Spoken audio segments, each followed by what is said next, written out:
Welcome to Gate Crashers, a podcast dedicated to kicking open the door to your next favorite thing. Our mission, our creed, and our code is this: to make all things more approachable and accessible to everyone.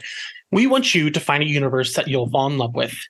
I am very, very excited to finally have someone who wrote a comic, what I think is one of the best music comics ever, and made me cry on the train to work. One Day with Murder Falcon. But you may know his work from Duo Powerbomb, Murder Falcon, Extremity, Beta Ray Bill, Wonder Woman, Dead Earth, and now Transformers. Welcome, Daniel Warren Johnson. Thank you for having me. I'm glad I made you cry on a train. Yeah, it was great. Shoot. I'm like on the train to work, and I'm like, oh, wait, this story's going to rip my heart out. This is... Because like all of my friends had been telling me I needed to read it because it was only in a couple issues in, and I was like, I'm going to wait for the trade. Because like I read better that way, and probably shouldn't have used it for my commute in the morning.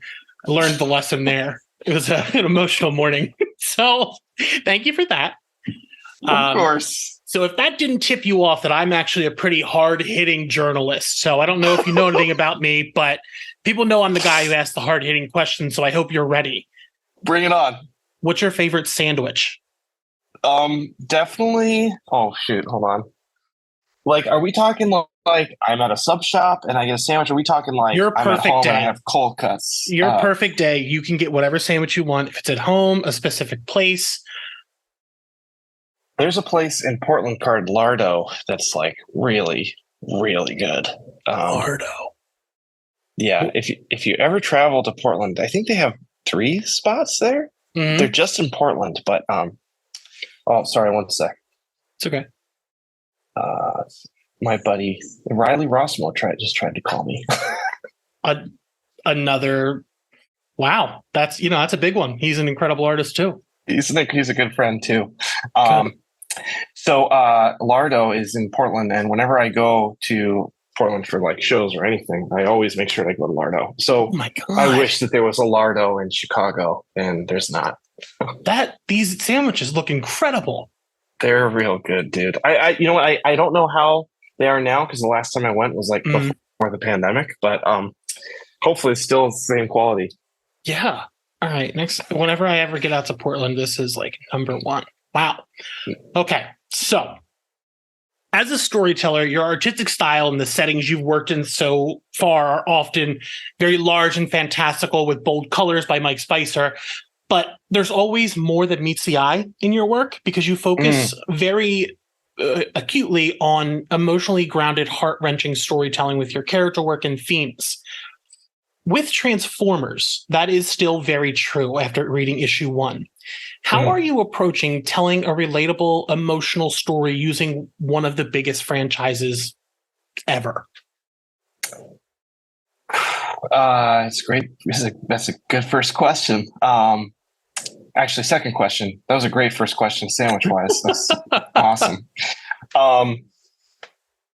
I think there's a big... Well, I mean, how many times have we talked about it as lovers of comics and pop culture? But there's something about nostalgia that is, I think, inherently special and a little more special than I think the hand waving that it gets nowadays after, kind of going through this comic book movie renaissance, whatever you want to call it. I think in a lot of ways, some of that negativity that comes along with the word, what did I just say? It comes nostalgia? along with, thank you, comes from, let's just be honest, a shameless like corporate gathering of old properties to shill out to the masses. And that can make people a little hesitant to want to dive in, which is sad. But also capitalism. So I guess what I'm trying to do is, before I knew about capitalism and all of this stuff that like makes life kind of hard to live, there was just this love of this cartoon and the characters inside it and the colors and the design sense and the passionate drive to want to go to my dad's crappy printer and rip the paper out and draw Optimus Prime on it. That was very pure. And I think there's something inherently amazing and like special about that, which I still want to celebrate even now, even with all of the nonsense that happens with everything. So, and in a lot of ways, I feel like trying to capture that sense of like being a kid and those feelings that we got when we were not old or not our age now. We're trying to get there somehow, and we're trying to remember that wisdom that we had like as kids, that amazing feeling of like naivete or whatever that word is, and this like almost freedom, purity almost. And I think in some ways the things that we had around us and the things that we loved are like the ways to kind of transport us back there in a way that can be really special and in some ways healthy. And that's kind of what I was trying to do with Transformers. I'm trying to celebrate that pure element of nostalgia, but in a way that kind of gets us back to what it means to be human. I mean, I don't want to be too like, I hope I don't sound like some, literature dickhead. I just, I want to make something that people can have like a really fun time with, but then also hopefully maybe just think about a little bit longer after the last page is done. Like, and I don't think there's a lot of things out there that are actually trying to do that. I think, for the most part, there's just a lot of people out there trying to get your money, and they're going to use any way they can to get it. And I'm trying to make Transformers special and different. That's what I try and do with my creator-owned stuff. I'm trying to make. It sounds like I sound like a dick when I say it, but I try not to. I'm trying to make connections with other people. I'm trying to make myself feel less lonely, and I feel like I should just carry that through to Transformers as well, and that's what I was trying to do. I love that. I don't think you sound like a dickhead at all. After reading your work, it all feels very personal. Like, again, like Murder Falcon is a very heavy story, but you're telling it through something you love, which is music. And right on. We all work through trauma, through catharsis between art and things like that. So it rules. I actually got to come to this first issue with no background with Transformers other than like the Bay movies. So like I didn't have that nostalgia. So coming in, this is my first real Transformers outing, and it's very interesting to not see all the names that I know, which I really love that you're like not like you're not cashing in. Like you're not like, well, I could show you all of these characters and know people will know them. Now, being that you are a big fan of this, with working on the Energon Universe and getting this chance to like take a different approach to the Transformers with the kind of reboot, what was most important to you about Transformers thematically that you wanted to present in your work? Like what elements did you want to keep intact from the past of the series? Well, I feel like there's an element of wistfulness and playfulness that the original cartoon had. And I am trying to use the Transformers, the 1986 animated film, as like the visual and vibe Bible. Have you seen that movie? I haven't. I know. So when I read this, I was like, maybe there'll be some sad stuff because spoilers for a movie that's been out for I don't know how long. Optimus dies, right? He does. Yeah. So like that's heavy. It is heavy. And what's so funny is like it was just talking about capitalists. They were just trying to get rid of the old cast so they can introduce new toys. Like that's literally what the script was for. So like we have to kill Optimus so that the new leader can come, so the kids can buy a new big truck. That's wild. Oh yeah. So they didn't realize like how beloved this character was. So when they zapped Optimus, people are like really upset and mad, and like kids are like crying all over the world. Like what did you do to Optimus? So, but because of that, they made something that was like different. And, it's like, it's special. I would highly recommend watching it. It does hold up. It's still beautiful. It's animated by some really talented people. Mm-hmm. But in that movie, there is like a lot of playfulness and it's really fun, but there is that sadness there too. And, I'm trying to kind of get to that point. And, I don't know. I forgot your original question, but what part of Transformers thematically are you looking to keep with your outing? I think a I don't know if this was always there, but just I'm trying to introduce an element of personhood to all of the characters, especially the Autobots, and having that be a point of connection between robot and human, and trying to explore just like how alike we all really are, even if you're made of metal. Yeah, I love that. That really grounds giant transforming robots. Also, now I'm aware that Orson Welles voiced Unicron, so I guess I have to see this movie. That was his last role ever before he died. What? Yep. Yep. That rules, actually. That's a really cool last role. That is and sick. Have you heard his voice in the movie? No, like I mean, I know his voice really well. Trailers but I cannot believe I haven't seen this movie. You're going to watch that movie. You're going to watch this movie and you're going to be like, I can't believe how perfect this is for Orson Welles to go out this way. That rules, because his voice like is very different later in his life. So I'm very excited to see that.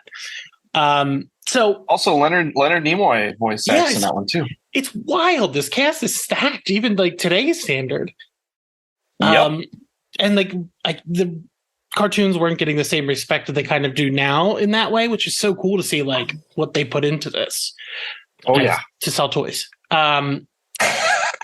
Before my big final question, I am curious because Transformers is known as a pretty big capitalist thing because the toys are like one of the biggest things on, like there's so many of them. Now, you collect them, right? Yep. Are you posing them for authenticity? Like when you're drawing scenes, like can I get my Transformers in these poses that you're putting them in? You know, there's a German suplex that happens in issue 1, and I will have everyone know that I did pose a German suplex with the same characters, doing the same thing with my own toys here, right. Incredible! Wow, those look like really high end. Are those like a special brand? Holy shit! These are the Masterpiece Seekers. Got it. Okay. And then this is a Masterpiece. It's a Chinese knockoff of like the original Optimus Masterpiece. Optimus Light of Peace is what he's called. So. He's my favorite. He's my favorite toy. I have one that I play with here, and there's one in the glass case behind me. I had that same thing. I bought a Spider-Verse Spider-Man, which is like my favorite figure. And I was like, do I get two so I can pose one and keep one in the case? So I saw something on your desk and I'm super excited for my last question because I have not gotten to redo a Powerbomb yet because I want to read it and then set something up with you to deep dive because I fell in love with wrestling around the same time I got to read Murder Falcon. Now, Transformers, we got the Autobots and the Decepticons. There's huge teams, there's big rosters, things like that. Now, in this series, our bad guy is Starscream, right? Yep. We've got Optimus. We put both of them on opposite sides of the ring. From the AEW roster, who are their tag team partners? Oh, shoot. Oh.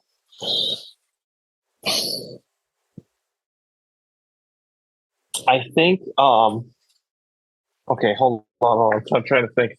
Yeah. Starscream is a bit of a dummy. He's like, kind of has a Joker vibe about him, you know, like some people just like to watch the world burn kind of vibe. So I feel like I need to put him in there with like a master tactician to balance him out. So I think Jay White. Okay. That's a good one. Jay White and Starscream. And then for the babyface side with Optimus, I think Optimus would need a babyface that's like kind of willing to get his hands dirty. And like, maybe push Optimus to go a little more aggro than he maybe is comfortable with. So I think I'm going to go with Eddie Kingston. Oh, God. If we had enough time, I would love to just sit here and talk about Eddie Kingston's big win last night. But oh, incredible! He was like my first show was that All Out, where CM Punk came back and wrestled for the first time. That was my first live wrestling anything.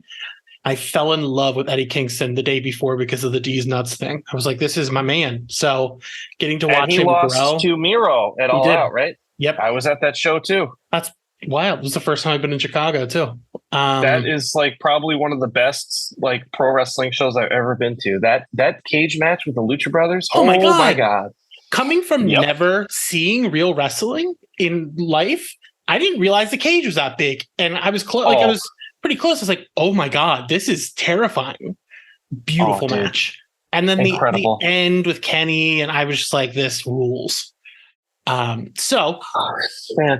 And also, we just have to talk really fast about Christian Cage's I was gonna say Christian Cage would be cool for Starscream, but like I don't know what Optimus's dad situation is. So like I don't know if he has a dad or what Christian could pick on him for.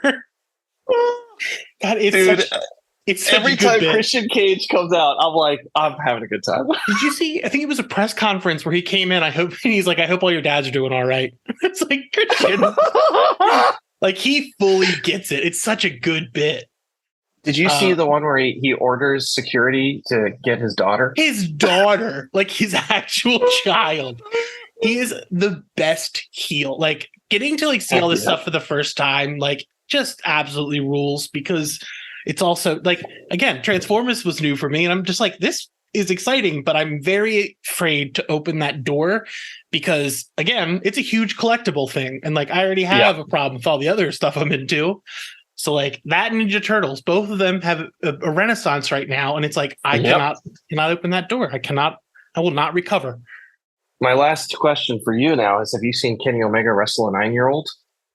What? Okay. After you get off the call, Google Kenny Omega wrestles 9-year-old girl.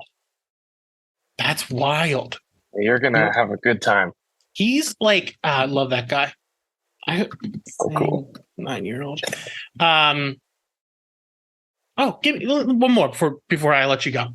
If they said, Daniel, you can write a mini series about anyone from the roster right now, who do you think has the most character that you'd want to explore?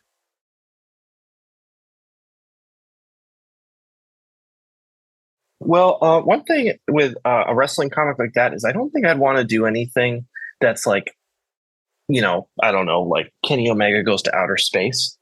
I'd almost kind of want to make, more of like a bio comic. You know what I mean? Like the Andre the Giant one. Yeah, exactly. Yeah. But like with some of that action that I might be known for. Mm-hmm. And I saw,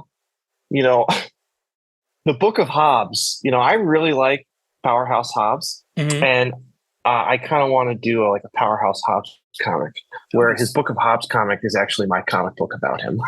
That would be sick. It would be sick. Well, Daniel, thank you for being here. Transformers is out on October 4th from Skybound Comics. Do you have anything else right now people should be picking up as well? No, but I will plug my YouTube channel. Yes. I go live every Friday evening around like 5:00 Central Time, and I just hang out and draw. There's no super chats. It's not very loud. It's actually mostly my neighbor's dogs barking in the background and my kids getting home from school. But maybe you might see some cool art, and I might answer some process questions. It's really cool. Do you have a belt in the background? Oh, dude, I have the AEW replica. I gotta see it. I really want the acclaimed one that they just put out. Oh yeah, that rules. That looks heavy too. That is sick.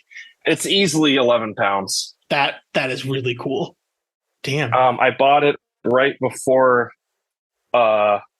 Kenny was wrestling. I bought it right before Kenny was wrestling Osprey. So it was like fall. I can't quite remember, but they had a show in Chicago where they had All In and All Out, and I wasn't gonna buy it, and then I was like, would you charge me Illinois sales tax on this belt? And he's like, no way, bro. And I was like, fine. Gotcha. He got me. Thank you for being here. You can find all our stuff at gatecrashers.fan.